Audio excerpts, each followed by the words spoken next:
ზურაჟვანია მოვიდა ჩემთან, მითხრა ქალბატონოვანა დაჯდებით უნივერსიტეტის კიბეზე.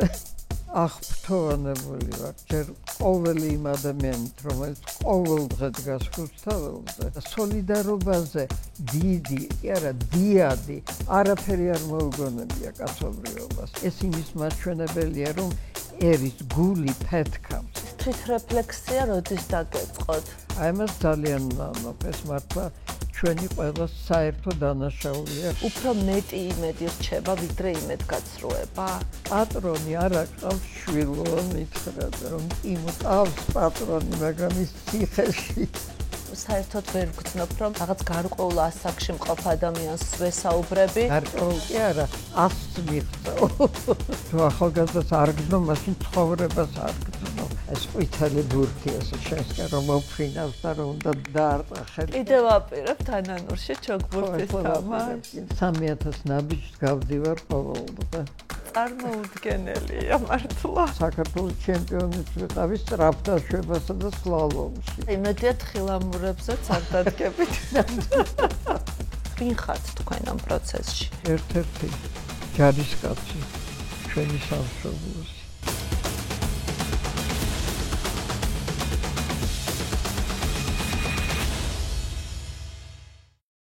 მოგესალმებით, თქვენ უყურებთ YouTube არხ მისმინეს, ეს არის გადაცემა ვიკასთან ფილტრის გარეშე და დღევანდელი ჩვენი გადაცემის სტუმარი არის ლანა ღოღობერიძე, ადამიანი, რომელიც არ არის უბრალოდ დიდი ქართველი რეჟისორი, მთელი მისი ცხოვრების გზა არის ჭიდილი ტოტალიტარიზმთან, თავისუფლების იდეით, გულწრფელი გატაცება, ქალის ხმის გამარჯვება კაცების ეპოქაში, ქართული კულტურისადმი დიდი რწმენა და იმედია, რომ საინტერესო ინტერვიუ გვექნება. დღეს ჩვენ ვეცდებით გავარკვიოთ, რა გავაკეთეთ სწორად, რა არ გავაკეთეთ სწორად. შევეცდებით, რომ რაღაცნაირად გავარკვიოთ, დავინახოთ ქვეყნის ერის და საკუთარი თავის ახლებური კონტურები. დიდი მადლობა ქალბატონ ლანა ამ შესაძლებლობისთვის და მასპინძლობისთვის. ხშირად არ მიწევს ხოლმე სტუდიის მიღმა ინტერვიუს ჩაწერა და მიხარია რომ აქ ვარ ზუსტად ახლა ამ არაჩვეულებრივ სახლში და მე მინდა თქვენთან დავიწყო საუბარი. ჩვენ ვისაუბრებთ თავისუფლების იდეაზე, პოლიტიკაზე, სამშობლოზე და მინდა თქვენთან საუბარი დავიწყო იმაზე, რომ უკვე 10 წლეულებია, რაც ყველა ეპოქას გადამწყვეტს ვეძახით ჩვენ თითქოს და ყოველი არჩევნები არის თითქოს ბოლო შანსი, ყოველი რეფორმა არის თითქოს გადარჩენის პირობა და თქვენი აზრით ის რაც დღეს ხდება, არის თუ არა მართლაც გადამწყვეტი, თუ ეს არის კიდევ ერთი პოლიტიკური ციკლის უბრალოდ ნაწილი, თუ თქვენ მართლაც ფიქრობთ, რომ ახლა გადამწყვეტი კარდატეხის წინაშე ვართ? ორივეა ფაქტიურად. ერთის მხრივ ისტორიაზე ვითარდება და ეს დიალექტიკაა მაინც მართლა, რომ გამარჯვებას მოყვება დამარცხება, სულ ასეა. ისტორიას რომ გადავხედოთ და ჩვენს ისტორიასაც კონკრეტულად. და აი ეს მომენტი გადამწყვეტი იმიტომ არის, რომ მართლა აი რასაც უკვე ეს სიტყვა ისეთი გახდა, ისეთი გაცვეთილი, მაგრამ მართლა ეგზისტენციალური თუ ეგზისტენციური აღარ ვიცი რომელია სწორი, აი ეს არჩევანი მართლა დგას დღეს ჩვენი ქვეყნის წინაშე. ან თავისუფლება, ან ისევ შენიღბული, მაგრამ ფაქტიურად მონობა.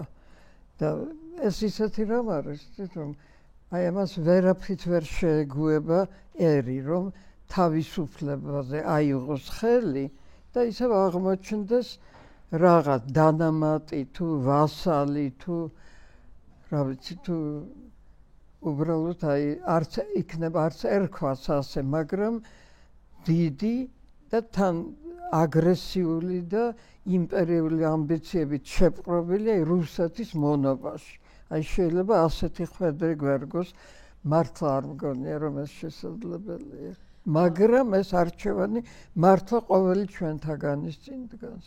6 წლის წინ დაახლოებით ია ანთაძესთან ინტერვიუში თქვენ ამბობთ, რომ ამ წუთას მგონია, რომ ნელ-ნელა ძალიან დიდი შეფერხებით, ბორძიკით, გაჩერებით, მართლაც უკან დახევებით, ტრაგიკული გადახვევებით მაინც ნელ-ნელა მივდივართ იქით, რომ გავხდეთ დღევანდელობის შესაფერისი თანამედროვე ცივილიზებულ სამყაროში ჩაწერილი ერი. დღეს მე ვიცი, რომ თქვენ სხვაგვარად ფიქრობთ. აი, რა შეიცვალა? ცოტა ხნის წინ იყო, არ ვიცი, რამდენიმე წლის წინ იყო ეს. აი, რა რამდენი წლის? 6 წლის წინ. რა შეცვალა ამ 6 წელმა? ხო, ნუ იქამდე არ იყო ღიად გაცხადებული, რომ ჩვენ გადავუხვიეთ ევროპის გზას, ევროპული მომავლის გზას და ევროპული მომავალი არის იცი რაღაცები ისეთი აშკარა, რომ იმაზე მართლა რაღაცნაირად კიდე იმაზე ლაპარაკი და იმის მტკიცება გონია, რომ რაღაცა უხერხულია, ნუ მართლა ისეთი ნათელია, რას ნიშნავს ევროპული მომავალი, რომ ეს უბრალოდ ნიშნავს იყო ერთ-ერთი თანასწორუფლებიანი წევრი დიდი ერთობისა, რომელიც დამყარებულია ღირებულებებზე, კულტურაზე, ურთიერთპატივისცემაზე, აღიარებაზე იმასა, რომ ყველა ერი არის თვითმყოფადი, თავისებური და აი ჩვენი ერი, მაგალითად ჩვენი კულტურით აინტერესებთ და ჩვენი წარსულით და ჩვენი დღევანდელობით. აი ეს არის ის საითკენაც მივდიოდით, აი სწორედ ესე როგორც იქ მიწერე, მართლა ბორძიკით, შეჩერებებით, მაგრამ მივდიოდით და ეხლა უცებ უკვე გაცხადებულიც კია, რომ ჯერ ერთი რომ ევროპა თურმე თითქმის ან პირდაპირ იგივეა რაც საბჭოთა კავშირი და მეორე რომ აი ის არ გვინდა ის ევროპა, რომელიც ნუ რაღაცა ისეთი უცნაური განმარტებებია, რომ იმაზე მართლა სერიოზულად მეუხერხულება ლაპარაკი. თუმცა პროპაგანდა მუშაობს და აი პროპაგანდის მექანიზმებზე მინდა გკითხოთ. აქამდე ოცნება არ წმუნებდა ზუსტად ამას, საკუთარ ამომრჩეველს, რაზეც თქვენ ახლა საუბრობთ, რომ ვიზა ლიბერალიზაცია არის ყველაზე დიდი შედეგი, რომ ევროპასთან ინტეგრაცია არის ყველაზე დიდი მონაპოვარი საქართველოსთვის და უცბად მოულოდნელად 180 გრადუსით შეიცვალა ეს რიტორიკა და იგივე პროპაგანდა, იგივე ამომრჩეველს ეუბნება, რომ თურმე ვიზა ლიბერალიზაცია პირიქით ეკონომიკურ ზიანს ნიშნავს, რომ რაღაც ერთსქესიანთა ქორწინებას ნიშნავს, აი რა მექანიზმი მოქმედებს ასე დროს, აი როგორ ახერხებს პროპაგანდა ადამიანს დღეს ერთი უთხრას, ხვალ საპირისპირო უთხრას და დაარწმუნოს თან ამაში. რა ვიცი, გონია რომ არ წმონდებს, მე არა ვარ, ამაში მე არა ვარ დარწმუნებული. არ ვიცი, იმიტომ რომ ასეთ ადამიანებს არ ველაპარაკები, არ მაქვს ახლა ამის შესაძლებლობა. მათ შორის თქვენს გარემოცვაში. არა, არავინ არ არის ასეთი აბსოლუტურად. ამიტომ ეს რეალურად და კონკრეტულად არ ვიცი და არ მჯერა რომ ეს ნორმალურ, ჭკვიან, განვითარებულ ადამიანს ჯერა. ეს არ მჯერა, უფრო ცინიზმი მგონია. მაინც ვინ არის მოწყვლადი ყველაზე მეტად პროპაგანდისტვის, როგორ ფიქრობთ, ვის ესაუბრებიან? ესეც იცი რა, ესეთი აკვიატებული კი არა და აღიარებული ჭეშმარიტება, რომ რაც ნაკლებად განათლებული, ნაკლებად ჩართული დღევანდელ აი აქტუალურ ცხოვრებაში, ნაკლებად განვითარებული იმ ხრივ, რომ არის ვერ ხვდება რა არის პერსპექტივა საერთოდ, რა არის კონტექსტში, რა კონტექსტში ვარსებობთ დღეს. აი უფრო რა თქმა უნდა ასეთ ადამიანებზე. მერაბ მამარდაშვილი ამბობდა, რომ დამოუკიდებლობის მოპოვება თუნდაც იმისთვის გვჭირდება, რომ გავიაზროთ რა ვართ, სად ვართ, სად არის ჩვენი ადგილი და 35 წელია ვართ დამოუკიდებლები და როგორ ფიქრობთ, მოხდა ამის გააზრება, მოვახერხეთ და რა დასკვნა გამოვიტანეთ, სად ხედავს ქართველი ერი საკუთარ თავს, ქართველი ხალხი და რომელ კონტექსტში? მე მგონია, რომ რა თქმა უნდა, ბევრად უფრო ნათლად და მკაფიოდ ვხედავთ ჩვენს ადგილს სამყაროში, ვხედავთ, რომ აი საერთო კონტექსტში ვარ ჩაწერილი და მართლა რომ დავადგეთ იმ გზას, რასაც ახლა ეს რეჟიმი გვკარნახობს, მაშინ გავხდებით ყველაფერს მოწყვეტილი, იზოლირებული და ამ ხრივ სულ რეგრესირებადი ქვეყანა, იმიტომ რომ იზოლირებული ქვეყანა სულ თავისთავად, აი სხვა არაფერი იყოს, დღევანდელ სამყაროში ვერ განვითარდება, ეს ნათელია და ამას მე მგონია რომ უმრავლესობა ჩვენი საზოგადოებისა ხდება, დიდი უმრავლესობა, აი ვისაც უნდა ევროპა, ეს ხომ 85%-ია. ამიტომ მე აი მჯერა ამისი, რომ უმრავლესობა მაინც ასე ფიქრობს. და ეს უნდა ისეთი ელემენტარული რამ უნდა, რომ არ იყოს მარტო. აი ეს რო წარმოიდგინო მთელი ჩვენი ისტორია, სულ მთელი ისტორიის მანძილზე მარტო ვიყავით. ისა მეცოდება ხოლმე ეს ჩვენი პატარა ქვეყანა, რომ წარმოიდგენ, რომ აი ესეთი პატარა ქვეყანა ქრისტიანული, რაღაც ღირებულებებზე და კულტურაზე დაფუძნებული და გარშემორტყმული ამ აგრესიული დიდი იმპერიებით, რომლებსაც სხვა საფიქრალი არ ჰქონდათ, რომ სხვა ქვეყნებს დასხმოდნენ თავს და ჩვენ სულ ესე ვიყავით მათთვის საკბილო, ასე ვთქვათ, სულ თავს გვესმოდნენ და დამხმარე არავინ არ ყავდა და მარტო ეხლა აი 20 საუკუნეში უკვე და 21-ში კიდევ უფრო მივახციეთ იმას, რომ ყავს ნამდვილი მეგობრები. აი დაუკვირდი, როგორი მეგობრები ყავს მართლა, თუნდაც გერმანიის, დიდი ბრიტანეთის, საფრანგეთის, ამერიკის ყველა ამ დიდი მართლა ძალიან განვითარებული ქვეყნების სახით. როგორ აინტერესებთ ჩვენი პრობლემები, როგორ არიან ჩართულები. მართლა საოცრებაა რა ეს მართლა. სულ რაღაც ხან რეზოლუციას იღებენ, ხან უბრალოდ მსჯელობენ. რაში აინტერესებთ ბოლოს და ბოლოს ეს სადღაც განაპირას ევროპაში ხომ არა ვართ გეოგრაფიულად, მაგრამ აინტერესებთ მართლა და მართლა ესმით, რომ ღირებულია ეს ქვეყანა. სწორედ ღირებულია თავისი, აი როგორ მოვედით დღევანდელ დღემდე. კიდევ ჩვენი მართლა რაღაცნაირი ხასიათით. რაღაცა ეს მე ძალიან მიყვარს, ეს არაერთხელ მithქვამს ამის შესახებ, ეს მხიარული ტრაგიზმი, რომელიც თანსდებდა ჩვენს განვითარებას, ისტორიას. მართლა აი როგორც მარდაშვილი ამბობს, რომ ტრაგიკულია ჩვენი ისტორია და ასევე ჩვენი კულტურაც, მაგრამ ამავე დროს ჩვენში ისე ძლიერია ეს სიყვარულის ტალანტი, სიცოცხლის ტალანტი, სიხარულის ტალანტი. მე ეს მომწონს ძალიან, რომ გვაქვს ტალანტი სიხარულისა. აი მართლა რო წარმოიდგინოთ ჩვენი გაუთავებელი კეიფები. ერთის ხრი ხო თითქოს ზედაპირულია ძალიან, მეორეს ხრი რაღაცა ერის სულს გამოხატავს. აი გვინდა ერთად ყოფნა, ერთმანეთისთვის კარგი რამის თქმა, სადღეგრძელოები და ერთად სიხარულის განცდა. არა მართლა ეს მარტო სადღეგრძელოებში ხომ არ გამოიხატება. აი ასე ვიცხოვრეთ, ასე მოვედით დღევანდელ დღემდე, ამითი ვართ საინტერესო მსოფლიოსთვის. აი ეს რაღაცა ეს მხიარული ტრაგიზმი რომ მოგყვება თან.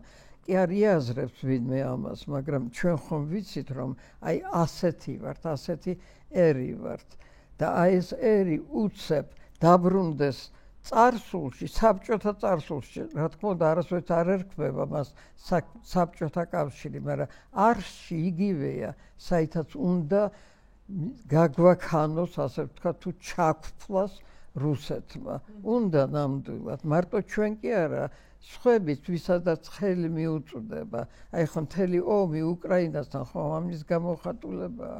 უნდა ისევ უკრაინა იყოს მის ფლობელობაში, არ არსებობდეს როგორც ერი. უნდა რომ გაანადგუროს, მოსპოს. აი ფიზიკურად ახლა ამას აკეთებს. და იმის გამო, ვიკა მართალი გითხრა, ალბათ ამ კითხვას დამისვამ და თავიდანვე გეტყვი, რომ იმის გამო, რომ მე მართლა მჯერა, რომ ევროპა არ მიატოვებს უკრაინას, რომ თანდათან ევროპის გააზრება იმისა, რომ უკრაინა ეხლა მის უსაფრთხოებასაც იცავს, რომ უკრაინის მარცხი იქნება მთელი ცივილიზაციის მარცხი და ჩვენი მარცხი რომ იქნება, ეს ხომ თავისთავად იგულისხმება ამაში.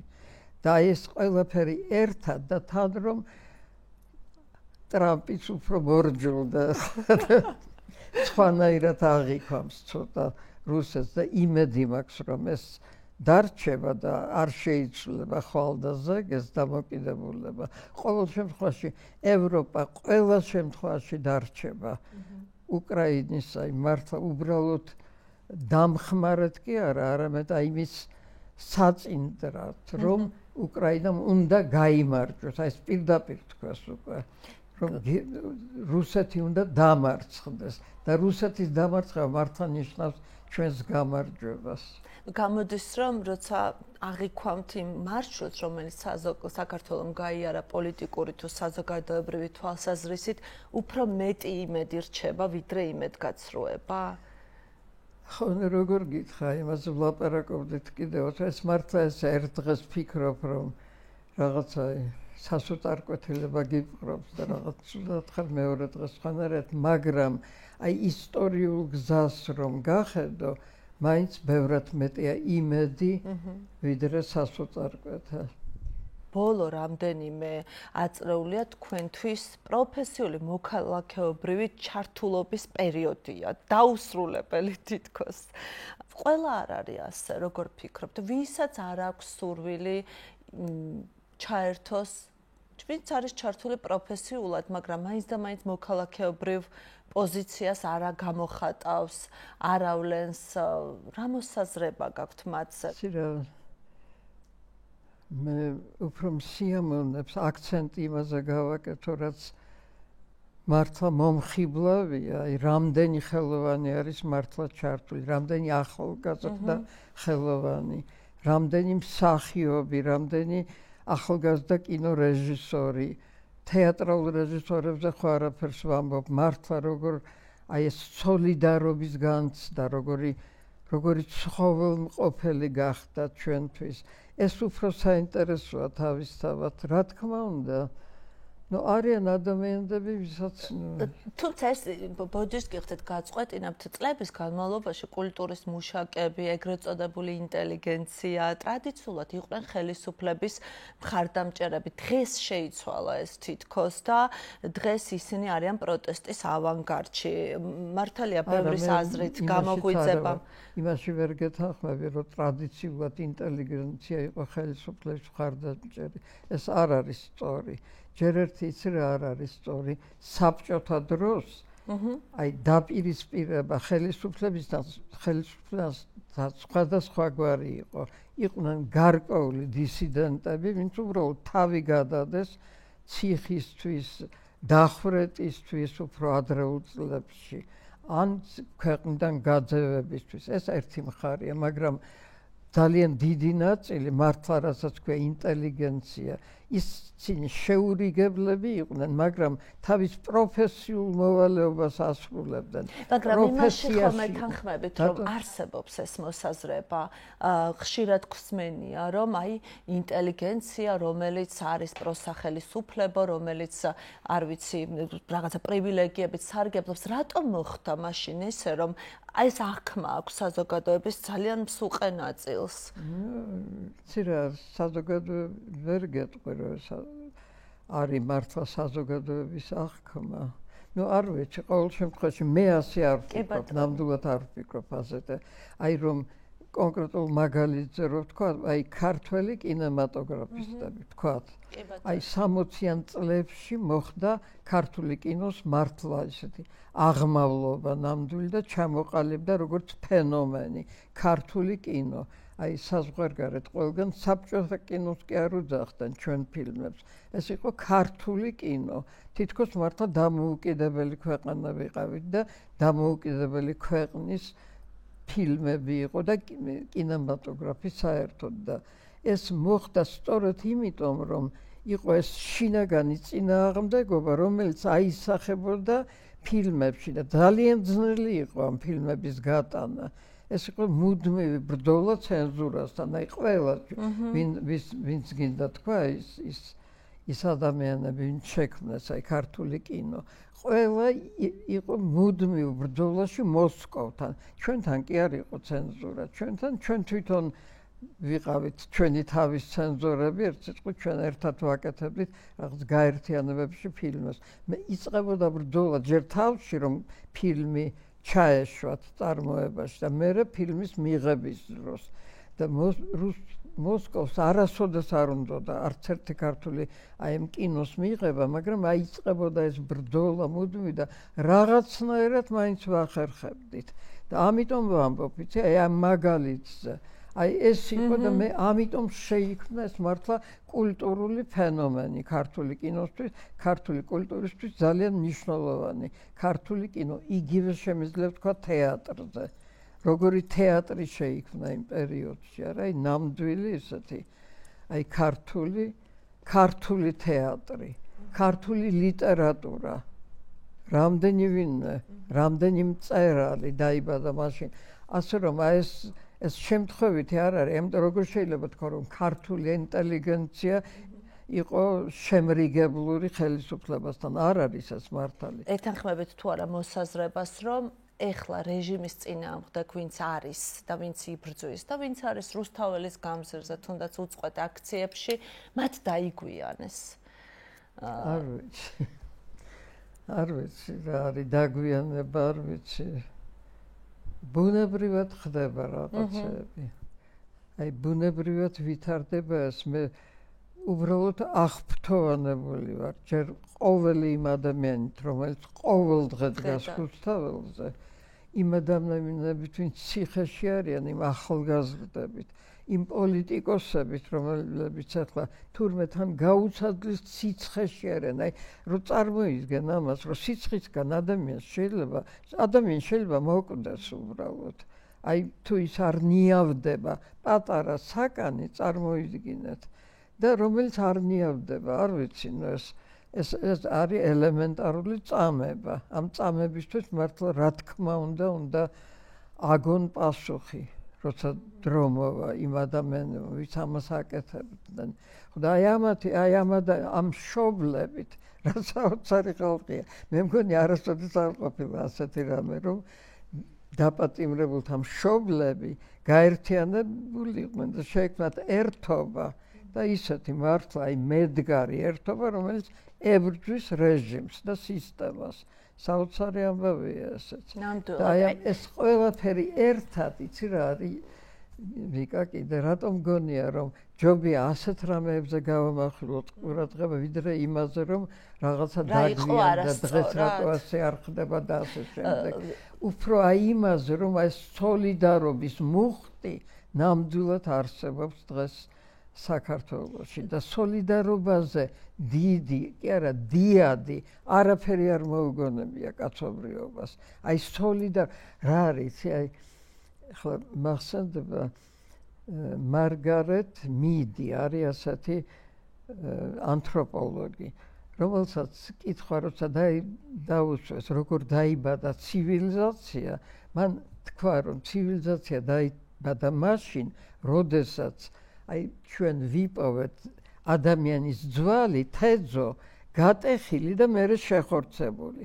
ეს რას ნიშნავს? ეს ნიშნავს იმას, რომ ვიღაცა დაეხმარა მეორეს, მისთვის გაიღო რაღაცა, საფრთხეში ჩაიგდო თავი, საჭმელი მიუტანა, იმიტომ რომ ის ძვალი ვერ შეხორცდებოდა. ესე იგი, აი როცა დაიბადა თანადგომა, ანუ ერთის სურვილი მიეხმაროს მეორეს. აი მაშინ გაჩნდა ცივილიზაცია. და აი დღეს მე ამ ცივილიზაციის აი მონაპოვარს ვხედავ ყოველდღე და ყოველ ნაბიჯზე და ეს საოცრად მახარებს მართლა. ახალგაზრდებში ემპათიის უნარს ხედავთ, იმიტომ რომ მე მიყვარს თქვენთან საუბარი, იმიტომ რომ საერთოდ ვერ ვგრძნობ, რომ მაგალითად რაღაც გარკვეულ ასაკში მყოფ ადამიანს ვესაუბრები, მაგრამ თქვენი თაობის კი არა, 100-ს მიღწევ. კი ბატონო. თქვენი თაობის ადამიანები მუდმივად ბუზღუნებენ ახალგაზრდებზე, ამბობენ, რომ მათ არ აქვთ ემპათიის უნარი, არ აქვთ სიხარულის განცდა. არა, სრულებით არ, ჯერეთი შვილიშვილები მყავს და იმათთან ისეთი აქტიური და ინტენსიური ურთიერთობა მაქვს, ჯერ ერთი და მე საერთოდ რა ვიცი, თუ ახალგაზრდას არ გრძნობ, მაშინ ცხოვრებას არ გრძნობ. სიცოცხლეა ეს, რა თქმა უნდა, რა თქმა უნდა. ესეც ისეთი ჭეშმარიტება, იცი, ანბანური, რომ მომავალი ახალგაზრდებია, რომ კი არა აწყვეტს ახალგაზრდებია, ისინი ქმნიან ჩვენ დღევანდელობას. ერთადერთი ის მინდა, რომ კიდევ უფრო აქტიურები იყვნენ. აი ამას კი ვუსურვებდი ერთადერთს, რომ უფრო აქტიურები იყვნენ და უფრო მიხვდნენ აი იმას, რომ აი ის რაც დღეს ხდება, ყოველი მათგანის პრობლემაა, აი ყოველი ადამიანის, ყოველი 20 წლის თუ 19 წლის თუ 18 წლის ბიჭის და გოგოსი, მარტო იმათი არა, ვინც ციხეში სხედან და მარტო იმათი არა, ვინც რუსთაველზე დგას და ყოველდღიურად ეხმარებიან ერთმანეთს. ყველას პრობლემაა. მაგრამ აი იცით რა არის, მე არ მინდა თქვენ ამიგრძალეთ თქვენზე საუბარი, მაგრამ თქვენთან ურთიერთობის დროს მე კიდევ ერთხელ მინდა ვთქვა, რომ არ მაქვს ის განცდა, რომ ვესაუბრები ასაკში მყოფ ადამიანს და პირველ რიგში იმიტომ, რომ თქვენ სულ გაქვთ აქტუალური ინფორმაცია, სულ მეუბნებით რაღაცა ახალს, რაც ჩემთვის არის საინტერესო და სულ ხართ ეპიცენტრში ინფორმაციის და მოვლენების. რას კითხულობთ, როგორ ინახლებთ ცოდნას, საინფორმაციოს უყურებთ, უფრო Facebook-ზე ადევნებთ თვალყურს, საინტერესოა ეს ჩემთვის. ერთად Facebook-ს რა თქმა უნდა, Facebook-ში მართლა ძალიან ჩართული ვარ და მართლა ახლა დღეს Facebook-ი რო არ იყოს, მიუხედავად იმისა, რომ ბევრი ძალიან ცუდი და თან კიდე fake ინფორმაციაც მოდის იქიდან, მაგრამ უნდა შეძლო გაარჩიო, თანდათან ეჩვევი ამასაც. რა თქმა უნდა, Facebook-ით საინფორმაციოც ძალიან პატივს ვცემ თქვენს და ყველა ჟურნალისტს, რომელიც მართლა თქვენ რო არ იყოთ, ახლა მართლა ვაკუუმში ვიქნებოდით. აი თქვენ და Facebook ერთად, მაშინ მართლა რაღაცა ინფორმაციულ ვაკუუმში და ძალიან ძნელი იქნებოდა, რა თქმა უნდა, გარკვევა რა და როგორ. ამიტომ ყველას ძალიან პატივს გცემთ მართლა და ეს არის ის სივრცე და რა თქმა უნდა ლიტერატურაც. რა თქმა უნდა ლიტერატურას სულ ვკითხულობ, თანამედროვე ქართულ ლიტერატურას სულ ვკითხულობ. სულ მინდა რომ რაღაც გავიგო რითი, აი დღეს რითი ცხოვრობს ახალგაზრდობა და მერციტყვით. რომელი მოვლენა იყო თქვენი აზრით დიდი ისტორიული გამარჯვება და ყველაზე დიდი მარცხი ამავდროულად, აი გამარჯვება და მარცხი? ძნელი ამაზე დაფიქრებაა საჭირო. გამარჯვება მაინც ცხადია საბჭოთა კავშირიდან თავის დაღწევა და დამოუკიდებელი საქართველოს შექმნა, რასაც ცხადია, რომ აი 9 აპრილი სადაც მართლა ქართულმა ხალხმა დაადასტურა, რომ აი ესეთი ნამდვილი სწრაფვა აქვს თავისუფლებისა და დამოუკიდებლობისადმი, რასაც ვერავითარი ტოტალიტარიზმი ვერ მოერევა. აი ეს იყო 9 აპრილი ჩემთვის, მიუხედავად იმ ტრაგიზმისა, რომელიც მასთან ახლდა, რა თქმა უნდა. თუმცა დამოუკიდებლობის მოპოვება ერთია და მეორეა როგორ დავიცვათ დამოუკიდებლობა, როგორ შევინარჩუნოთ თავისუფლება. სიტყვა თავისუფლება აკრძალული იყო საბჭოთა კავშირში. ახლა საქართველო თავისუფალია, დამოუკიდებელია, მაგრამ როგორც ჩანს გამოწვევა არის ამ თავისუფლების შენარჩუნება. ხო, რა თქმა უნდა, მართლა ეგრეა, ეს უნდა შევინარჩუნოთ. მით უმეტეს ეს უფრო შესაძლებელია, იმიტომ რომ ამდენი წელი გავიდა, რამდენი 35 თუ რამდენი ზუსტად აღარ ვერ ვამბობ და მართლა ის ადამიანები არიან ახლა ახალგაზრდები, ვინც დაიბადნენ საბჭოთა კავშირის დაშლის მერე, ანუ იციან ფასი თავისუფლების, იცხოვრეს თავისუფალ დამოუკიდებელ საქართველოში. ეს დიდი მონაპოვარია და ეს თაობა რომ ყავს უკვე, ისინი რა თქმა უნდა ჩვენგან განსხვავდებიან. რა თქმა უნდა. აი ეს საყოველთაო შიში რა არის, იმათ ჯერ არ იციან და ღმერთთან უკნას რომ ოდესმე განიცადონ ეს, რომ აი შიში რეჟიმის წინაშე, შიში სისტემის წინაშე, სახელმწიფოს წინაშე შიში, რომ დაგჩაგრავს, დაგთრგუნავს. აი ეს იყო, აი როდესაც ამბობენ ხოლმე 30-იან წლებს გავს ის რაც ახლა ხდება, მაგას მართლა შინაგანად არ ვეთანხმები, იმიტომ რომ მაშინ რა იყო იცი, უბრალოდ ეს გამეფებული შიში. მეტი გრძნობა ასე მგონი აღარც კი იყო. თქვენგან განსაკუთრებით საინტერესოა მოვისმინოთ შეფასება, როცა ეპოქებს ვადარებთ ერთმანეთს. ნაწილი ადარებს 30-იან წლებს, როგორც თქვენ თქვით. ნაწილი 90-იან წლებს ადარებს. თქვენთვის არა, შედარებები ყოველთვის პირობითია შედარება, იმიტომ რომ თქვენ რას გაგონებთ ეს ეპოქა? იცი რა, არსი ყოველთვის ის არის, რომ ავტორიტარიზმი რა არის? ორგანიზებული, გაერთიანებული ძალა, ანუ ხელისუფლება ებრძვის პიროვნებას და პიროვნება დაჩაგრული. აი ამ თვალსაზრისით იქაც იყო ეს, აქაც საერთო მოვლენაა, მაგრამ არა 90-იანი წლები მაინც სხვა იყო, ეს მაინც უკვე არსებული დამოუკიდებლობის და თავისუფლების დაცვა იყო. ეს სხვა მოვლენაა, რა თქმა უნდა, ეს უფრო გავს დღევანდელობას.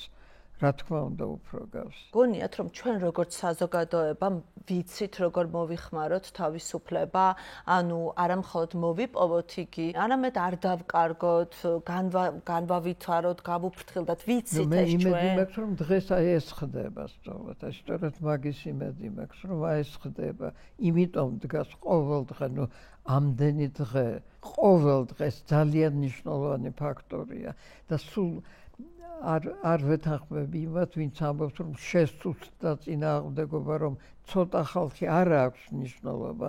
აი ყოველ დღე რომ არის ეს წინააღმდეგობა, ეს იმის მაჩვენებელია, რომ ერის გული ფეთქავს, ცოცხალია. აი ცოცხალია, იცი რა, ყოველ წუთას სულ ფეთქავს და როცა საჭიროა, გაიზრდება. უცებ ბევრი ადამიანი იქნება ქუჩაში და მე იცი რა მგონია, რომ აი ეს ვიზა ლიბერალიზაციის გაუქმებამ კი არა, იმის შიშმა რომ გააუქმებენ, აი იმან შეიძლება მართლა ნამდვილი უკვე აღზევება გამოიწვიოს ძალიან დიდი რაოდენობით ხალხის. იმიტომ რომ ძალიან ბევრი ვინმეს შეეხება, ძალიან ბევრი ვინმეს. აი ისეთ ადამიანს, ვისაც დღეს შვილი უცებ გაუხდა ავად, კი არა და სასიკვდილო სენით და იცის რომ აი რომ უცებ რომ გადაფრინდეს იგივე პარიზში და იქ უცებ რომ უმკურნალებენ, რომ ამით გადარჩება მისი შვილი, თუნდაც აი ესეთი ადამიანები რომ არიან და სხვები კიდევ სულ სხვა მიზნის წასულები იქ სწავლის, მუშაობის და ასე შემდეგ. კიდევ ის ადამიანები, ვინცაც შეეშინდებათ, რომ ვეღარ ნახავენ ასე ადვილად თავის მშობლებს, ვინც წასული არიან იქ სამუშაოდ.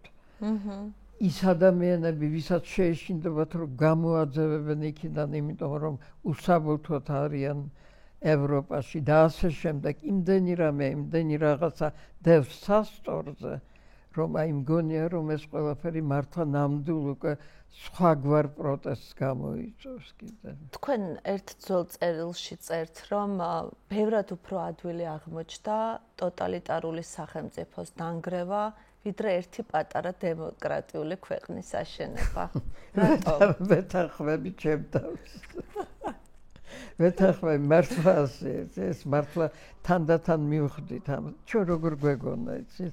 ჩვენ კი არა, რა მახსოვს ერთი 60 წუთი ასეთი ამერიკული გადაცემა იყო ძალიან კარგი და იმის წამყვანი იყო ჩამოსული საქართველოში დამავიწყდა მისი გვარი, ძალიან საინტერესო ამერიკელი ჟურნალისტი და აი ის გვეუბნებოდა, აი ეს 90 წელი იყო, შეიძლება 99 უკვე როცა ირყეოდა საბჭოთა კავშირი და აი ის თვლიდა, რომ თქვენ ყველაზე ადვილად გააღწევთ საბჭოთა კავშირში და უცებ ჩამოყალიბდებითო აი ესეთ დამოუკიდებელ თანამედროვე მართლა ესეთ აქტუალურად აი ესეთ აქტუალური პრობლემებით ცხოვრებ ქვეყნათო ესე ჩამოყალიბდებით უცებო და ჩვენც გვჯეროდა ამისი რომ საკმარისია დაინგრეს ეს საბჭოთა კავშირი და ვიცხოვრებთ ამ შესანიშნავ დამოუკიდებელ ქვეყანაში და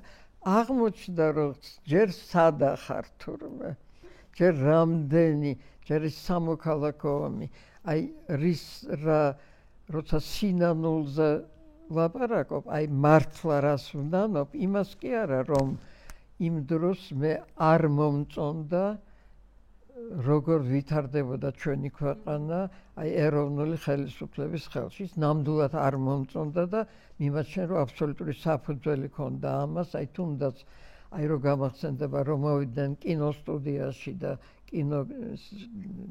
კულტურის მინისტრი და პირდაპირ გამოგვიცხადეს რომ ქართული კინო არ არსებობს და ეხლა თქვენ და გააკეთოთ ის რასაც ჩვენ გიკანო ასე თავის სიტყვებით რომ ისევ ცენზურა ეს რომელი წელია ეს 92 მე წლებს ზუსტად ვერ გეტყვით ნუ ეს სანამ დაინგრეოდა ერთად მე რა მინდა გითხრათ და რომ ის რომ არ მოგვეწონა როგორ ვითარდებოდა ეს ეროვნული მართლა დამოუკიდებელი საქართველო ეს ერთი საქმე მაგრამ აი როდესაც შეიარაღებული კონფლიქტი დაიწყო და აი ჩვენ არმიამ დაარბია რუსთაველი საერთოდ და ის საერთოდ ის საშინელი სამოქალაქო ომი რომ მოხდა ეს მე მაშინაც არ ვიყავი ამის მომხრე შინაგანად და არაფრის გაკეთება ამ ხრივ უკვე აღარ შემეძლო მაგრამ ის რომ აი ვერ გავთვალეთ რომ ეს შეიძლება მომხდარიყო აი ამას ძალიან ვამბობ ეს მართლა ჩვენი ყველა საერთო დანაშაულია რა თქმა უნდა. ხშირად ფიქრობთ ხოლმე ამაზე, ქალბატონლანა, იმიტომ რომ დღევანდელი გადმოსახედიდან ნაწილმა შეიძლება ჩათვალოს, რომ ყოველთვის სწორი პოლიტიკური, არ ვიცი, პოზიცია არ გეჭირათ, ბევრი გაკრიტიკებთ თქვენ, რომ ზუსტად გამსახურდიას ხელისუფლებასთან ოპონირების გამო, მაგრამ აბსოლუტურად ფიქრობთ ამ პერიოდზე. აბსოლუტური ტყუილია, რომ რაღაცებს მოგაწერენ, რაც საერთოდ არ ყოფილა. მაგრამ ხო გეუბნებით, არსებითად, აი მე პირადად რა ვერ ვეგუებოდი, რომ შევქმნით ყველამ ერთად მთელი ჩვენი ცხოვრებით დამოუკიდებელი თანაეროვნული სახელმწიფო და ის სახელმწიფო ხდებოდა თავისი თვისებებით ტოტალიტარ, აი იმ გზას არ მიყვებოდა, დემოკრატიის გზას არ მიყვებოდა. აი თუნდაც ერთი ფაქტი, რომ წამიყვანეს ერთხელ ცეკას წინ მოედანზე, სადაც წვავდნენ წიგნებს და ფილმებს, ჩვენც წიგნებს და ფილმებს. ნუ ერთი ეს ფაქტი იმის მაჩვენებელი, რომ ამის მომხრე ვერ იქნებოდი შინაგანად, მაგრამ ეს სხვა არის, არახარ მომხრე და გინდა რომ ეს ასე არ იყოს. ეს სულ სხვა რამეა, ვიდრე სამხედრო დაპირისპირება და სამოქალაქო ომი. აი სამოქალაქო ომი არ უნდა მომხდარიყო და ალბათ სხვანაირად განვითარდებოდა ჩვენი ცხოვრება, რომ არ მომხდარიყო აი ეს დაპირისპირება და გაძევება პრეზიდენტის და ეს უკვე მართლა და მე მისი დევნა, ეს ყველაფერი უკვე ისეთი ტრაგიკული მოვლენებია, რომელსაც ნორმალური ადამიანი ვერ აღიქვამს, როგორც დადებით, ასე ვთქვათ, შეუძლებელია. და ეს თვითრეფლექსია როდის დაგეწყოთ, რომ ეს იყო ის, რაც არასწორი? მაშინვე. მე მაშინვე ამის ძალიან წინააღმდეგი ვიყავი, მაგრამ მე უკვე რა შემეძლო, მე არაფერი არ შემეძლო. და თავიდან ისე სხვანაირად დაიწყო, ზურაჟვანია მოვიდა ჩემთან ძალიან გვიან მოდიოდა ხოლმე ყოველთვის და მითხრა ქალბატონლანა დაჯდებით უნივერსიტეტის კიბეზე და მე ვთხარი კი იმიტომ რომ აი გვინდოდა აი ესეთი დაპირისპირება იმასთან და გვინდოდა სხვა გზით წასულიყო ჩვენი ქვეყანა მართლა დემოკრატიული გზით აი ეს ჩვენ რა გვინდოდა ეს იყო აქედან რომ გამოვიდა სულ სხვა რამ და ბევრად უფრო ტრაგიკული ვიდრე სხვაგვარად განვითარდებოდა ეს ფაქტია. ეს ეპიზოდი თქვენი ისტორიიდან რაიმე ტიპის გამოცდილებას იძლევა ახლა? აი იმ ისტორიის გადააზრება რამდენად მნიშვნელოვანი არის? ისტორია კი ალბათ რომ ნუ ასეთი რამ ისევ და ისევ არ უნდა მოხდეს, რა თქმა უნდა. რა არის რაც არ ვისწავლეთ იმ წლებიდან, რაც ახლა თქვენ მოყევით და ამას გრძნობთ, თქვენ თავში არ გულისხმობ სხვებისგან? ხო, არა, რაღაცნაირად თითქოს ეს არ არის დღეს აქტუალური. დღეს აქტუალურია მაინც თავი დავაღწიოთ აი იმას, რუსეთის ძრახვებს, რომელსაც უნდა მართლა აღადგინოს ძველი საბჭოთა კავშირი და ამაში მოვექცეთ ჩვენ. ეხლა ეს არის პირველ პლანზე და ამიტომ ეს არის ჩვენთვის რა გამოცდილებაც გვაქვს ამ ხრივ დაგროვილი, აი ის უნდა იყოს დღეს აქტუალური და დღევანდელი. და თქვენ თავს როგორ აფასებთ ამ პროცესში, როგორც მნიშვნელოვანი პროცესების თვითმხილველს, მონაწილეს, ინიციატორს, ვინ ხართ თქვენ ამ პროცესში? ერთ-ერთი ჯარისკაცი ჩვენი სამშობლოსი. აი მნიშვნელოვანი მაგალითად ჩემ ცხოვრებაში ნამდვილად ის იყო, აი ევროსაბჭოში რო ვიყავ და მართლა ყველაფერი გავაკეთეთ იმისათვის მე და ჩემმა თანამოქალაქეებმა, ვინც იქ ვიყავით ზურა ჟვანიასთან ერთად, რომ საქართველო გამხდარიყო ევროპული ერთობის წევრი. ეს ხომ პირველი ნაბიჯი იყო ევროსაბჭოში ჩვენი მიღება, ჯერ სტუმრის სტატუსით და მერე წევრად, ეს იყო პირველი ნაბიჯი აი იმ გზაზე, რომელსაც ახლა ვიცავთ. ამიტომ ეს ძალიან მეამაყება ეს დრო. როდესაც აი რომ მართლა როცა აი ჩვენი დროშა რომ მიდიოდა ცისკენ ევროპის საბჭოს წინ აქეთ საფრანგეთის დროშა, აქეთ გერმანიის და შუაში ადიოდა საქართველოს დროშა, ეს ნიშნავდა რომ აი ვხდებით ევროპის წევრი. ეს კი იყო სულ პირველი ნაბიჯი, ძალიან ფრთხილი შეღება ევროპის კარის, იმიტომ რომ ევროპის საბჭო ითვლებოდა ევროკავშირის მოსაცდელ ოთახად.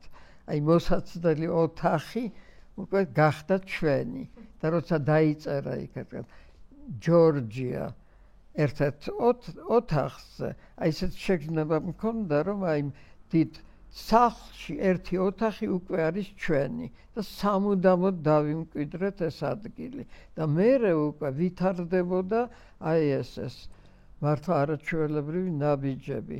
ეს ვიზა ლიბერალიზაცია იყო ბოლო კი არა, მერე უკვე სტუმრის სტატუსი. სტუმრის სტატუსი, იცი როგორი საინტერესო იყო, რომ ეს 2 წლის წინ მოხდა, ხო? 2-3 წლის წინ უკვე აღარც ვამბობ.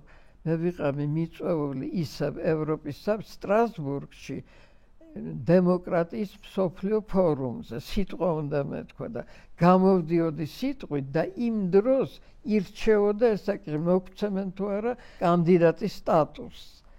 ხო და აი ვლაპარაკობ და სულ იმას ვფიქრობდი, მოგცემენ თუ არა, მოგცემენ თუ არა, დავამთავრე ჩემი გამოსვლა, დავჯექი და მომივიდა მესიჯი რომ მოგცეს კანდიდატის სტატუსი. ეს არაჩვეულებრივი განცდა იყო. აი ეს ყველაფერი როგორ უნდა დავკარგოთ. რადგან კანდიდატის სტატუსის დაკარგვაზე ვსაუბრობთ, ამ ყველაფრის მთავარ ორგანიზატორად მიიჩნევენ ბიძინა ივანიშვილს დღეს და როგორ აღწერდით მის პოლიტიკურ პერსონაჟს თქვენ როგორც რეჟისორი, როგორც კინემატოგრაფისტი? იცი რა, აი რაზე მართლა არ მინდა ლაპარაკი მაგაზე. იცი მართლა არ მინდა, იმიტომ რომ ძიმე თემაა და რაღაცნაირი განცდა მაქვს, რომ თუ ვერ ხვდება საით მიყავს ქვეყანა, მაშინ ტრაგიკული ფიგურაა და თუ ხვდება, ნუ მაშინ მართლა უნდა პასუხი აგოს იმაზე ყველაფერზე, რაც გააკეთა. თქვენ სულ ამბობთ, რომ საქართველოს პრიორიტეტი უნდა იყოს კულტურა და აი პრაქტიკულად რას ნიშნავს ეს? რას გულისხმობთ ამ სიტყვებში? წარმოიდგინო, იცი, მე როცა ვფიქრობდი ამაზე, ხშირად ვფიქრობდი, რა თქმა უნდა, მართლა რითი ვარ საინტერესო ეს პატარა ერი ბოლოს და ბოლოს სადღაც გადაპირას ცხოვრები და ასეთი არეულ-დარეული სულ. ნუ აი რითი ვართ მართლა ძალიან მნიშვნელოვანია ჩვენი კულტურის როლი ამ მხრივ. აი რო წარმოიდგინო, რომ უკვე მე-5 საუკუნეში ერთადერთი ქვეყანაა სხვათა შორის მსოფლიოში, სადაც მე-5 საუკუნეში ეს ანტიკურ ლიტერატურას არ გულისხმობ. ის კიდე ცალკე მოვლენაა მსოფლიოს ცივილიზაციის ისტორიაში და ჩვენი აი მე-5 საუკუნეში უკვე გაჩნდა ხატი იდეისთვის შეწირული ქალისა. საოცრებაა სხვა ჩვენს ქალითან მებრძოლი იდეისთვის და შეწირული და წამებული ამისათვის.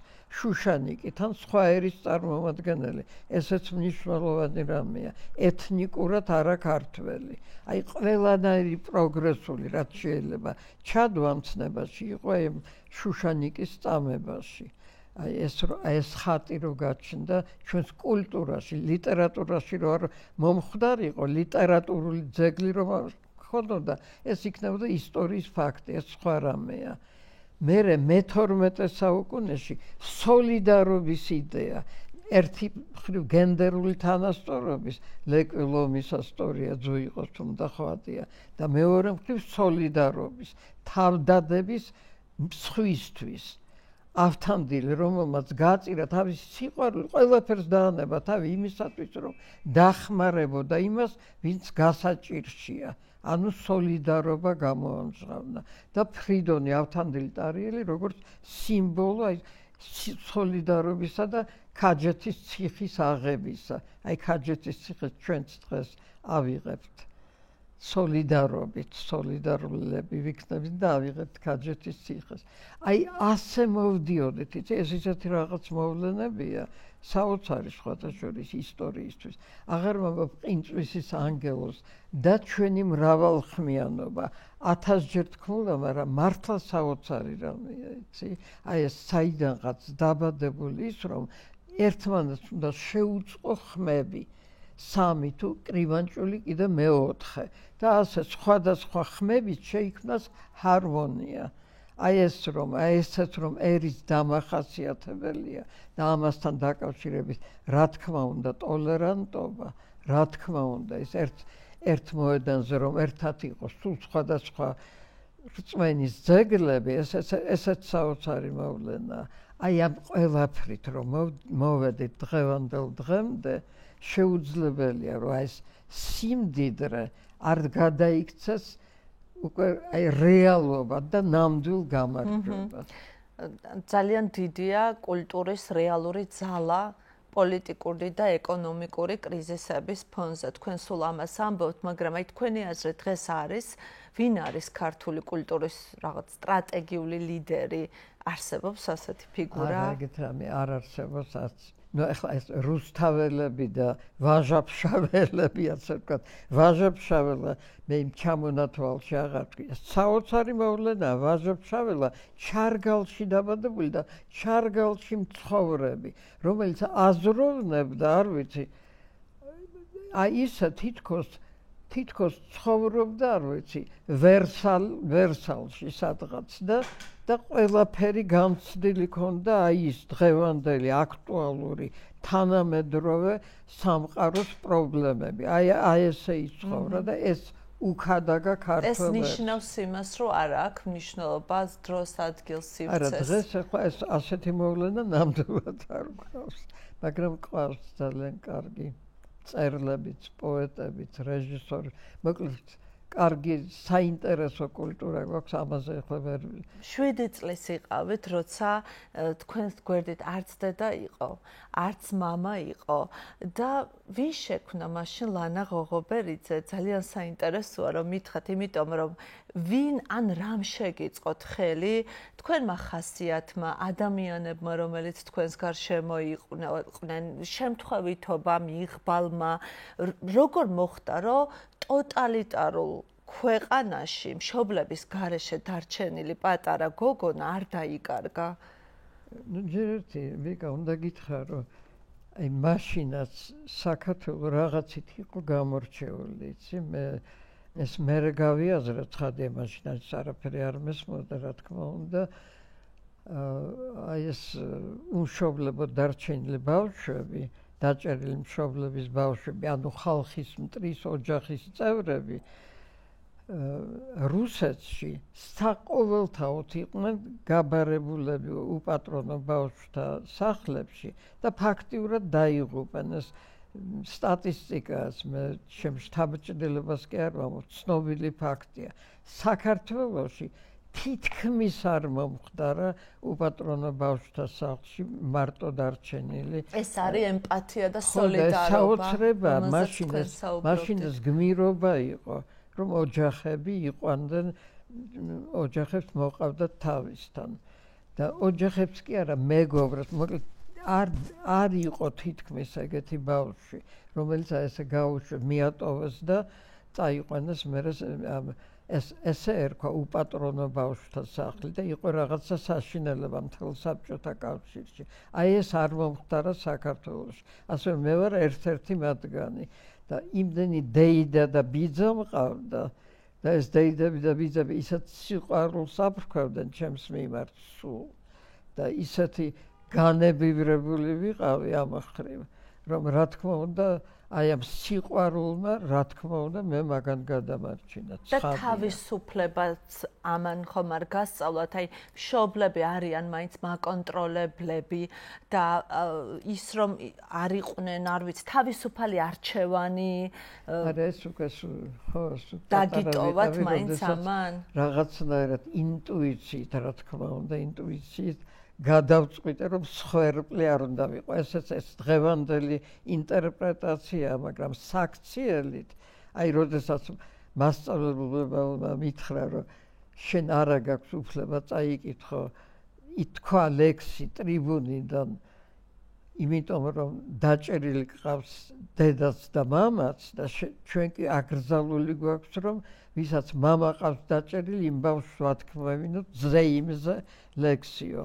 აი ეს რომ მითხრა, თან სიყვარულით მითხრა, განა-ნიშნის მოგებით პირიქით. აგიხსნათ. თანაგრძნობით, ხო, ამიხსნა. ვითარება. და აი მოვედი სახლში და ბიძა ჩემს უთხრა, რომ იმ სკოლაში არასოდეს აღარ წავალ და მართლა წამოიღო საბუთე ბიძას ჩემო სხვა სკოლაში, მე-18 სკოლაში გადმომიყვანა, მაშინ მახსოვს, ხო და არა ეს პროტესტის გრძნობა რაღაცნაირად ეს არც ვიცი რა ვიცი გენეტიკა არ ვიცი რა იყო, მაგრამ მქონდა ნამდვილად და მერე ბიძა ჩემო უდიდესი როლი ითამაშა ჩემ ცხოვრებაში. ბიძა ჩემი, რომელიც დააპატიმრეს მაშინ და გარდაიცვალა რამდენიმე თვეში ციხეში, როცა მე უკვე 13 წლის ვიყავი და უკვე რაღაცები მესმოდა. ხო და ეს ბიძა ჩემი იყო ჩემთვის არ ვიცი, ყველანაირი სიკეთის და სიკარგის, ასე ვთქვათ, აი არ ვიცი, კვინტესენცია, მიყვარდა თავდავიწყებით. ბათუმში მიდიოდა ხოლმე ლექციების საკითხავად და მე აივანზე ვიჯექი და ველოდებოდი, როდის ჩამოვა. თუ სკოლაში არ ვიყავი, მე ველოდებოდი. ლოდინი იყო ჩემის და იმისო ცხოვრება მართლა ვერ წარმომადგენ. და ყველაზე მძაფრი მოგონება ბავშვობიდან აი ხოთაშორის ეს არის აი დედაჩემის როცა დედაჩემი დაიჭირეს, მე არ ვიყავი დედას გვერდით, რატომღაც იმ დღეს ბებიასთან დამტოვა დედაჩემმა და დედა იყო აი რაღაც ერთ ოთახში, რომ ერთი ოთახი მოგცეს, როცა გამოგვასახლეს ჩვენი ბინიდან, აი იქ იყო მარტო.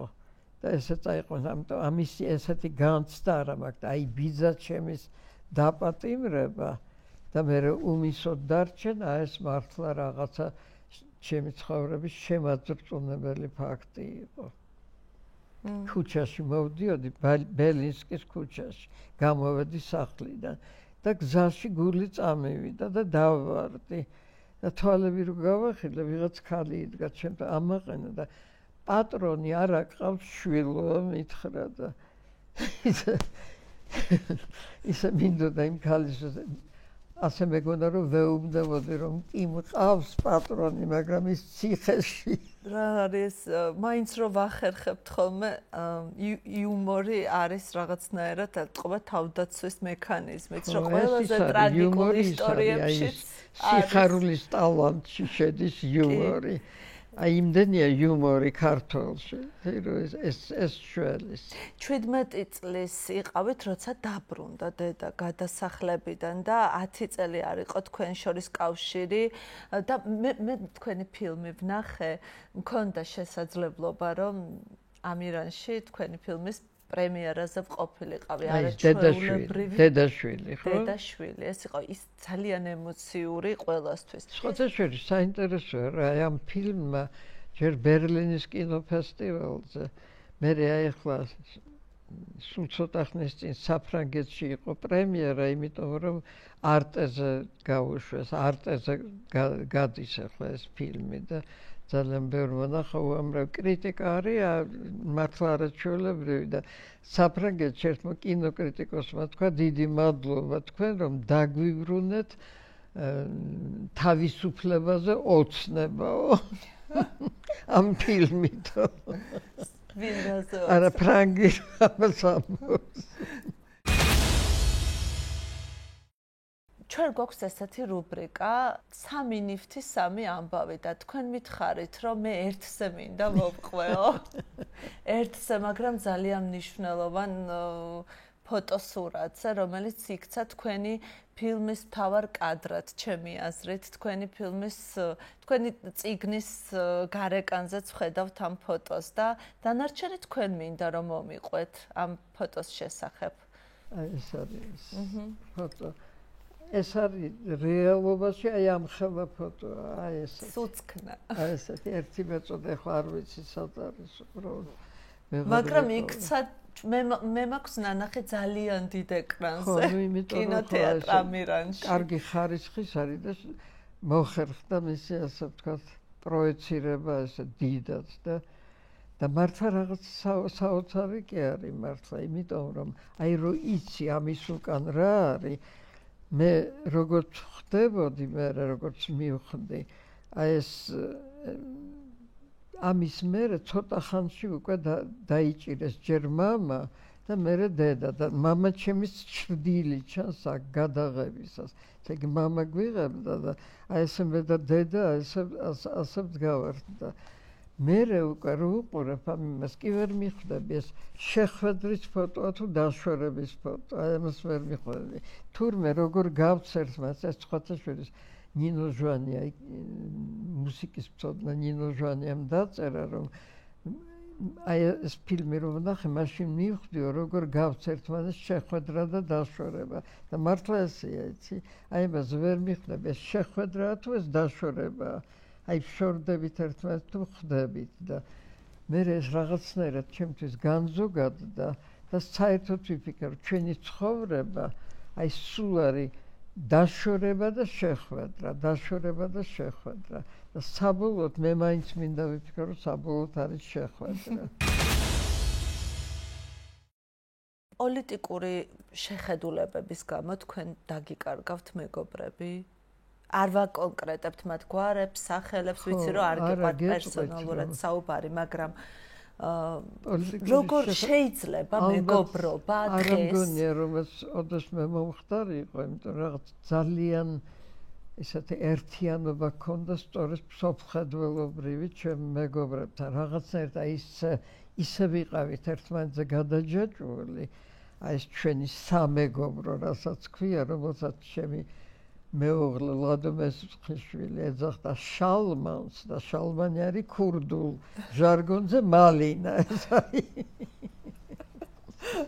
თურმე შალმანი დაიძახება, როცა და სულ ერთად ვიყავით და ისე მოხდა, რომ აი ახლა როცა ესე გაიყო საზოგადოება, ესე გაიხლიჩა, არავინ არ არის ცოცხალი. ამიტომ ცხადია რომ მაგრამ მე ვიცი რომ არც მოხდებოდა, ვერაფრით ვერ მოხდებოდა, რომ ვინმე სხვაგვარად ეფიქრა, ერთად ვიქნებოდით, უსათოდ ერთად ვიდგებოდით. ამაში ეჭვია. მაგრამ ზოგადად როგორ უყურებთ თქვენ ამ საკითხს, იმიტომ რომ დღეს საზოგადოება ისე მძაფრად არის დაპირისპირებული, რაზე უნდა დავსვათ აქცენტი და მაგალითად სოციალურ ქსელებშიც Facebook-ი ახსენეთ თქვენ ხშირად ხართ მომხმარებელი Facebook-ის თელის ჯაბაასია იმასთან დაკავშირებით უნდა ვიმეგობროთ თუ არა პროპაგანდისტთან, რომელიც 24/7-ზე არის რომ ტელევიზორში ზის და ხელს უწყობს ევროპული მომავლის დასამარებას. როდის უნდა მაგასთან როგორ იმეგობრო? პროპაგანდისტი ლაპარაკიც არ არის. აი ვიზია ლაპარაკი, ვიზამ წყდება გული. ეს ვინც ჩუმად არის. აი ვინც შინაგანად ყველაფერს გრძნობს ისე როგორც ჩვენ გრძნობთ. ნუ ძირითადში და ვერ იღებს ხმას. აი ისინი მართლა გულით მეწოდება ესეთი დამამცირებელი სიტყვა და არც მინდა რომ თქვა, მაგრამ აი მენანება რომ ვერ გადალახეს ეს დუმილი. არაჩვეულებრივი ლექსი აქვს ამაზე დაწერილი ზვიად რატიანს. აი ჩვენ არასოდეს გამოვალთ გარეთ აი ეს. ფანტასტიკური. მას არასოდეს შევუერთებთ შეშლილ ფანტომებს. ხო აი რა საინტერესოა მართლა და აი მე ის რომ და ისე პალტოს საყელოში როგორც სანგარში თავჩარგულები ბნელ ქუჩებში მივიპარებით. აი ბნელ ქუჩებში რომ თავჩარგული რომ არ იღებს ხმას, თუმცა იცის რომ უნდა ამოიღოს. აი რომ გაუმარჯოს რომ ყვირიან, უნდა ჯოს დაიძახოს და ამას რომ ვერ აკეთებს და რომ დუმილშია, აი ისინი ძალიან მენანება. თორე პროპაგანდისტები რა მოსატანია. უნდა ყავთ მეგობრებში ასეთი მდუმარეები, არ ყავთ. მეგობრები აღარ მყავს სამწუხაროდ და ეგ არის ჩემი ტრაგედია ნამდვილი. ახალგაზრდებით უნდა. არა, ახალგაზრდა მეგობრებში არავინ. ჩემი მეგობრები შვილები ახლა არიან ჩემი მეგობრები და ყველასთან ერთი აზრი გვაქვს ყველაფერზე. გონიათ თუ არა რომ რაღაცა გენეტიკური მეხსიერება უნდა გადაეცეს შემდეგ თაობებს, არა როგორც რაღაცა, არ ვიცი, მითოლოგია, არამედ როგორც ინსტრუქცია, როგორ არ უნდა დავკარგოთ თავი. ეს თავის ხდება მიგ. ეს გენეტიკური მეხსიერება არის, იმან მოგვიყვანა დღევანდელ დღემდე. შუშანიკის წამება რომ ვახსენეს ისე კი არ დაიკარგა. და არც რუსთაველი დაიკარგა და არც გურამიშვილი და არც ვაზოვში, არც ილია ჭავჭავაძე. ყველაფერი მოდის, ყველაფერი ჩვენი მართლა გენეტიკური მეხსიერებაა. ისიც ჩვენი მეხსიერებაა, სულხან საბარო ლუდოვიკო მეტოხმეტეს კარზე იდგა და რომ უნდა როგორმე საქართველოს უკვე მაშინ დაკავშირებოდა ევროპას და ეს არ გამოუვიდა. ეს ყველაფერი ერთად არის და აი ამითი მოვედით დღევანდელ დღემდე და იმიტომაც მგონია რომ ეს ისტორიული პროცესი შეუქცევადია. ჩემმა მეგობარმა მითხრა რომ ჩემი შვილი ჩოგბურთზე უნდა შევიყვანო და ოღონდ მისი ინსპირაცია იყო ლანა ღოღობერიძე, აბსოლუტურად სერიოზულად გეუბნებით, არა მაგალითად რა ვიცი სერენა უილიამსი და ფედერერი, არამედ ლანა ღოღობერიძე, რომელიც ჩოგნით ხელში ბევრისთვის არის აღფრთოვანების მიზეზი. მართალია რომ ჩოგბურთი არის თქვენი, ასე ვთქვათ, მუდამ თქვენი ენერგიულობის საიდუმლო? არა, საიდუმლო არის, მაგრამ იმდენად მიყვარს ჩოგბურთი, ჯერ ყურებაც მიყვარს ძალიან. თავისთავად ცხადია. გარდა ამისა, თამაში კი ძალიან მიყვარს და ეხლა გუშინ სწორედ ჩემ შვილიშვილს მეუბნებოდი ლადოს, თურმე ჩემი ჩოგანი წაუღია, რატომღაც დაჭირდა და მომიტანე თქვა, ეხლა მიდიოდა და მომიტანე თქვა, იმიტომ რომ მასში მივდივარ ანანურში და ჭირდება თქვა და მე მითხრა რომ აი ესო დარჩებაო იმაში მე ვსაუბრობ რომ ამდენი წლის რო ხარო და მე თავის შვილიშვილს რეუბნებოდიო რომ მომიტანე ჩოგბურთი კიდევ აპირებთ ანანურში ჩოგბურთის თამაში. წარმოუდგენელია მართლა. როგორ აღმოჩნდით ამ სპორტში თავიდანვე? არა, ეს უბრალოდ ის ახალგაზრდობიდან დავიწყე თამაში. თამაშობდი სულ ძალიან მქონდა ეტყობა მიდრეკილება არა მაშინ ის ვიყავი ძირითადად თხილამურები მე საქართველოს ჩემპიონიც ვიყავი სწრაფდაშვებასა და სლალომში ასე რომ ეს იყო ჩემი რაღაცა მართლა უდიდესი სიყვარული თხილამურები ნუ მე რა ხო თხილამურებზე რომ ვიდი უკვე დიდი ხანია ეხა იმედია თხილამურებზეც არ დადგებით ნამდვილად არა აი ცურვა და ჩოგბურთი კი მე მინახავს თქვენი ცურვა ქობულეთში ძალიან შორს მიდიხართ ხოლმე გიყვართ ცურვა დილით უთენი ალიონზე გადავნებდით თვალყურს როგორ ცურავდით არა ცურვას აი ლადოსთან ერთად ცურავდით ხოლმე საათობით და როცა თამაშობთ ჩოგბურთს ფიქრი შეგიძლიათ სხვა რამეზე თუ მხოლოდ სხეულის მოძრაობაზე ხართ კონცენტრირებული მაშინ იქ ფიქრობ იმაზე ის თავისთავად არის რაღაცა დიდი სიხარულის მომტანი ეს ყვითელი ბურთი ეს შენსკენ რომ მოფრინავს და რომ უნდა აი ესე გარკვეულად დაარტყა ხელი და კარგი წერტილი მოძებნო ეს არის დიდი სიხარული მართლა ნამდვილი ეხლა მე მგონი ზუსტად ის დროა PSP საჩუქარი რომ მოგართვათ ქალბატონო ლანა რომელიც აი ესეთი ჯადოსნური აბებია და სხვათა შორის ChatGPT-ს ვკითხე ხუთი მნიშვნელოვანი ფაქტი აი ამ მულტივიტამინის შესახებ pure multivitamin და მეუბნება რომ ერთჯერადი დღიური დოზა მხოლოდ ერთი კაფსულა დღეში უზრუნველყოფს სრულყოფილ კომპლექსს აუცილებელი ვიტამინებითა და მინერალებით. ასევე შეიცავს Q10-ს, რომელიც ცნობილია როგორც ძლიერი ანტიოქსიდანტი და ენერგიის მეტაბოლიზმის მხარდამჭერი. როიცოდეს ამის წარმოებელმა, რომ ჩოგბურთის 97 წლის მოთამაშესთვის არის განკუთვნილი ახლა ეს პრეპარატი, ამას ცალკე დაწერდა ალბათ ანოტაციაში. ჰიპოალერგიული ფორმულა, არ შეიცავს გლუტენს, ალერგიულ დანამატებს, იდეალურია მგრძნობიარე ადამიანებისთვის.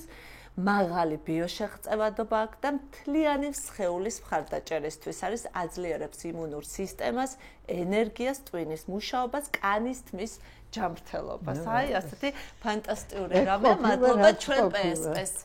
კი ბატონო, ეს თქვენ უნდა გადმოგცეთ და ჩვენ კიდე გავაგრძელებთ ახლა ინტერვიუს. კაცობრიობა ვითარდება თუ დეგრადირებს? მე მგონი მაინც ვითარდება. ყველაზე კარგი მმართველი საქართველოს ისტორიაში. ყვადაღებულია დავით აღმაშენება. Facebook-ის და სოციალური ქსელების ხშირი მომხმარებელი ხართ? ძალიან. მუდმივი ახალგაზრდობის საიდუმლო რაშია? 3000 ნაბიჯს გავდივარ ყოველდღე. მე ეხაც დღესაც აპირებ. ამას გაჩვენებთ იმაზე.